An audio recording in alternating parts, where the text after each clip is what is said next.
Okay, you read the title, you want to become disciplined. I'm gonna give you all the methods that make me go from a lazy person who couldn't stick to anything to a person that's very disciplined and has a daily strict routine. Discipline is hard to get. It takes a lot of sacrifices, but in the end it's all worth it. So up until a year ago, I was a very ambitious man, but I couldn't quite make myself work every day on those goals. I wasn't disciplined enough. And if you're watching this video, chances are that you're probably in the same situation as I was in a year ago, and most of my days looked like this.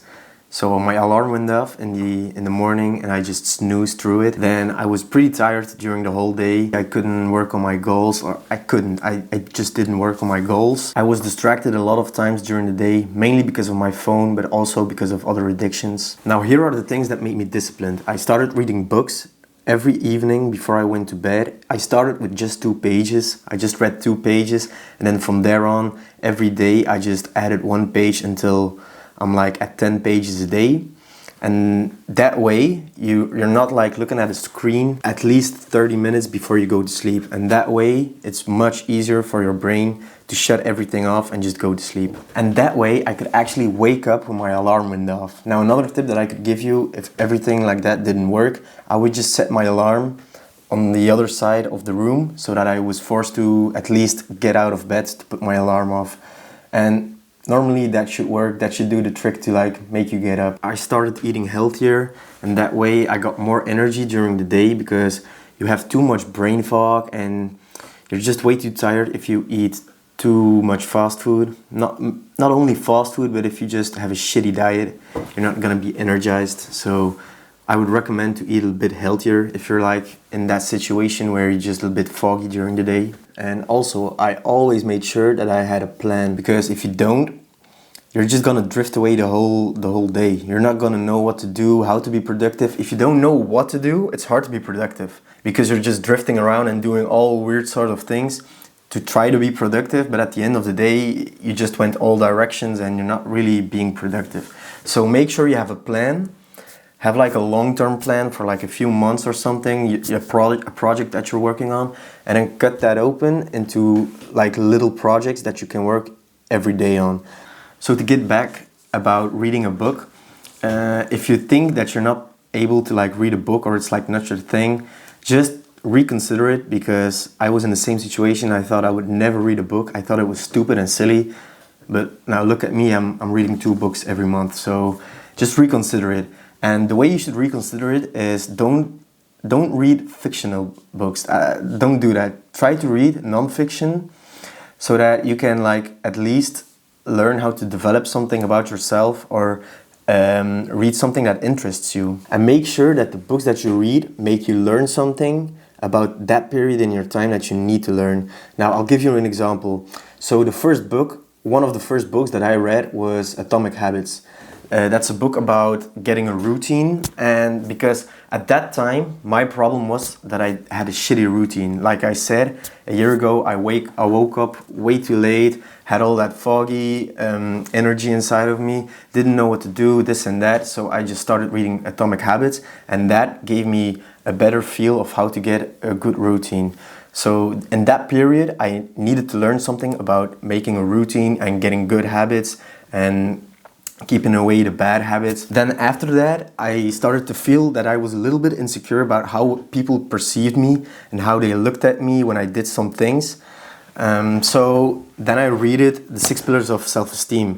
So that way, when you read a book, you actually really learn something that you needed to know in that period of time. And having good habits and keeping away bad habits is a must for a good routine. And I can talk a lot about that, but I think that it's better if you just read Atomic Habits, because that book pretty much sums up everything you need to know to get good habits and keep away bad habits. So if you don't know what book to read and you want a good routine, just start reading Atomic Habits. Then the next thing, how to stop scrolling endlessly on your phone. So the first thing you can do is just pretty simple, put your phone away out of your room. It sounds a bit stupid and silly and simple, but just try it, because when you're like at your desk and you don't have your phone in your room, it's a lot easier to not be distracted by it. You're not gonna get up every 10 minutes and take your phone out. So that's one thing you can do. A second thing you could do is just delete certain social media platforms such as TikTok. I know people and friends of mine that have done that and are really glad that they did. And the third method you could use, and I highly suggest you at least do that, is unfollow all these people that you don't need to follow, that are brain rotten accounts, like supermodels, all those stuff. You just unfollow those people. Also those stupid accounts that really don't amount to anything, that don't give you inspiration or don't make you think creative or are not even interesting. If you're just watching at it for purely entertainment purpose, just unfollow that person, because you're not really getting anything out of that except for just wasting your time. And you should experiment a little bit with those methods, because I've tried a few of them. Like I deleted TikTok for a few months, but then I'm like a creator on TikTok. I need to make posts on TikTok in order for my account to grow. So I had to re-download it, but then I unfollowed people that I didn't need to follow, and that gave me like a little bit of a brain rot, the stupid entertainment videos. So I unfollowed those people. On Instagram, I also unfollowed a lot of people, a lot of so-called people that you actually don't want to see what they do in life, and all those stories you don't want to see. Just unfollow those people, and all those models, just unfollow them. So that's a bit what I did. I experimented a little bit with them, and I suggest that you would do the same. Then the next problem, how to not be tired during the day. I would highly suggest you just sleep and wake up at a specific time, and you keep yourself to that routine. So for example, you can also experiment a little bit with that to know if you're a morning person or an evening person. Like if you're an evening person, you can try to like go to sleep at 1 a.m. and wake up at 9 a.m.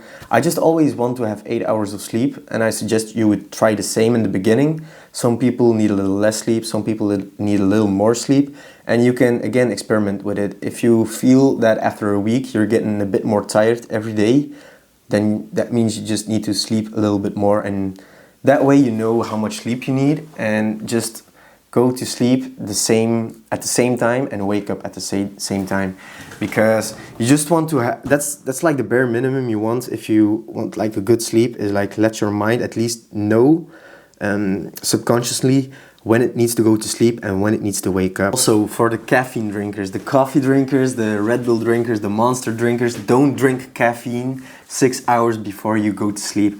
It sounds pretty logical, but I messed up on that part too a few times.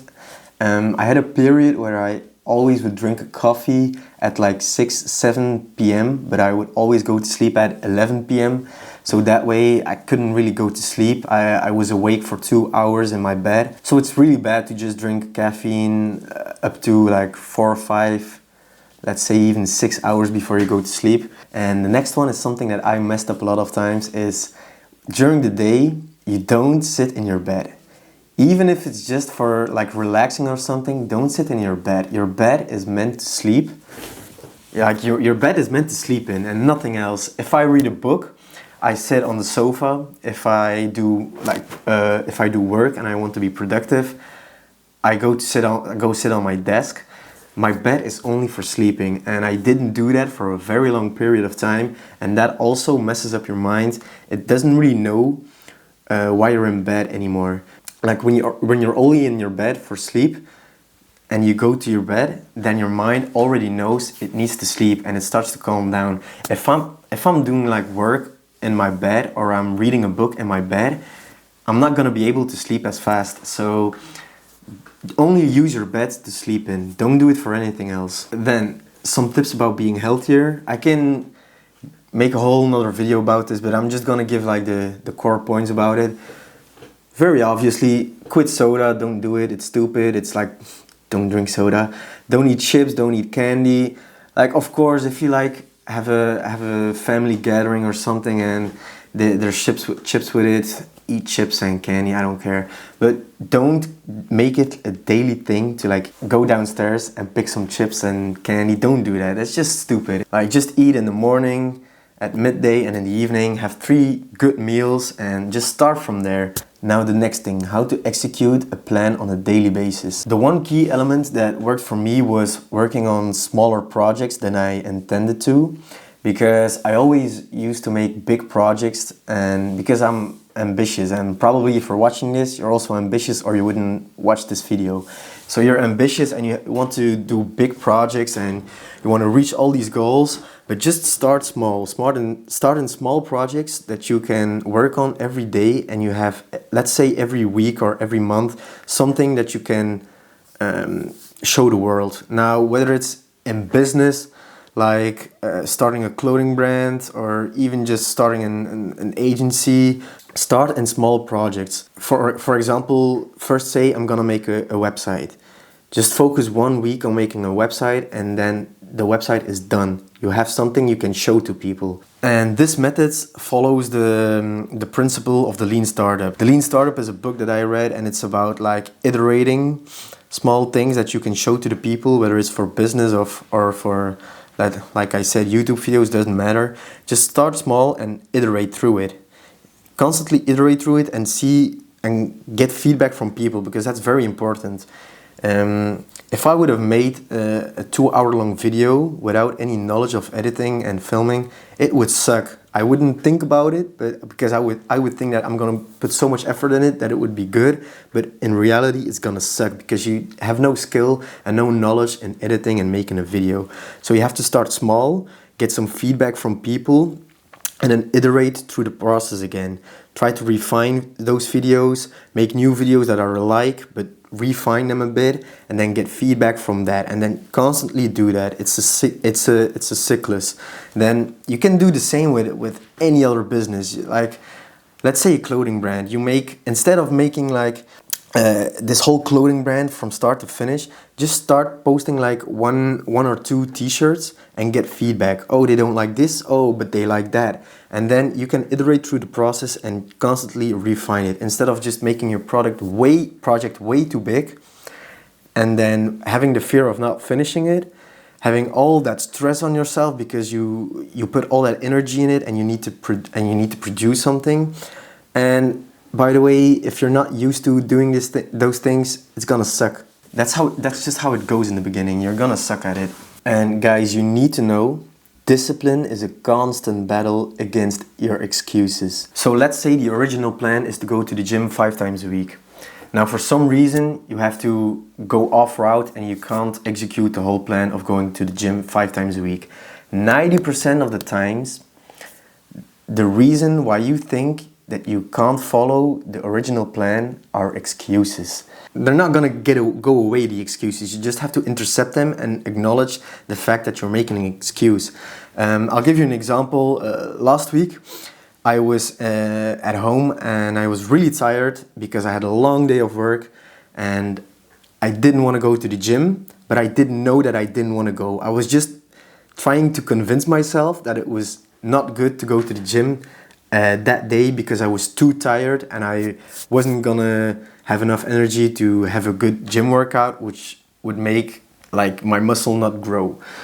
So I thought to myself, it's better if I go the next day when I have a lot of energy and then I can really like give everything I have. You really convinced yourself at that point that it's not logical to go to the gym that day, but that you really have to go the next day to have like a good workout. And that's just full of excuses because it doesn't matter. It's never gonna be like 100% how you want it. You just have to do it. You just have to show up and do it. So that's what discipline looks like. It's just a constant battle against your own excuses. Maybe you'll have less excuses over time, but they're never gonna disappear. You always have to try to intercept your own excuses. That's what discipline is. And also, there are always gonna be periods of inconsistency and consistency. You're always gonna have like a few days or small periods of time where consistency is just not really there and you're lacking on discipline. Discipline doesn't look like this. Discipline is more like this. And you have to make the downs shorter every time. So you have to make it like this. The period that you're slacking and you're not consistent, you have to make them shorter every time and just intercept them faster than you did the first time. That's just something you'll always have because it's impossible to stay disciplined 365 days of the year, every year. You're gonna have those days off or those weeks off and you just can't let them wear you down. You have to just acknowledge the fact that you're slacking and just try to become disciplined again and have that the consistent period of discipline. And also, discipline doesn't look pretty. Discipline is waking up at 5 a.m. in the morning every single day, do the things that you don't want to do, but do them anyway because you know that in the future it's gonna give its fruit. Some people will laugh at you, some people will mock you, and some people will look down upon you just because you stay disciplined. People used to mock me for going to the gym instead of partying with them. I've been called boring enough times in the last few months. Discipline is very rewarding and it's satisfactory, but it will not always feel like that just because the mockery that some people put on you, and sometimes it's just gonna really suck at that specific moment to be disciplined. The first few days of attaining a good habit are the hardest. After a few days, it becomes way easier and you can stack another good habit on top of it, and then another one and another one. And that's what the snowball effect is really like. The beginning of getting disciplined and starting a strict daily routine is the hardest. The first few days, weeks are the hardest. After let's say like 2 weeks, it becomes way easier. Some habits are easier than others to obtain, but like I said, just start small. One habit, then a few days later when you attain the habit, put another habit on top of it. Let's just say you can start with waking up at a specific time and going to sleep at a specific time. And then after that you can start eating a bit healthier. And now when you're doing those two habits, you can say, I'm gonna read in the evening. And you just stack habits on top of them. That's how I did it. I kept stacking habits upon habits upon habits. And after a few months, I didn't even recognize myself anymore. Discipline is about taking control over your life instead of letting life taking control over you. I'm gonna leave it with this, guys. If you liked the video, give it a thumbs up and subscribe. It helps me out a lot. And I'll see you guys in the next video. Bye.